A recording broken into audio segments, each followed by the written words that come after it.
Our next video is called Maybe I'm Not Smarter Than My Horse.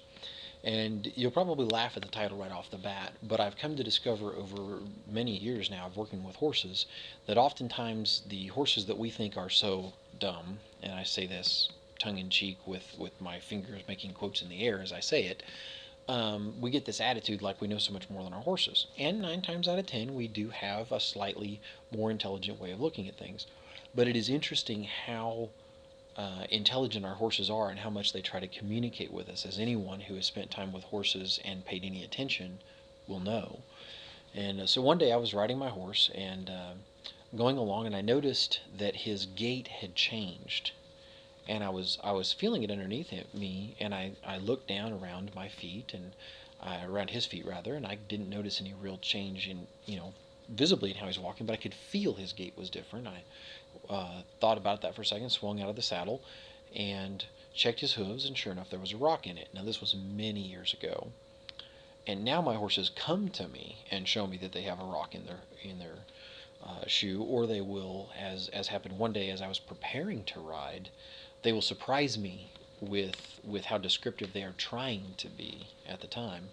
One day, as I was getting ready to ride CK, I was going around him and lifting each individual hoof in turn, and he'd have to shift his weight onto the other 3 hooves.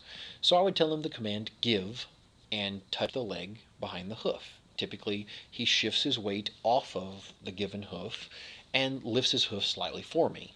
Being a horse and somewhat lazy, he doesn't want to lift it very far because he figures I'm going to do the rest of the work for him. So I went to the first hoof and he wouldn't pick it up. And I'm thinking, you're being stubborn. Like a lot of other horses don't want to pick up their feet until they're properly trained that it's a good thing. And so he wouldn't pick up his hoof. Now I didn't catch the cue that he was telling me no, but he was telling me no for a reason. And here's a normally cooperative horse who genuinely enjoys being around people. And he stubbornly shifted his weight onto that hoof and shook his head literally at me and snorted. What he has learned to tell me means no. And I'm standing here and I said, CK, give. You know how this works.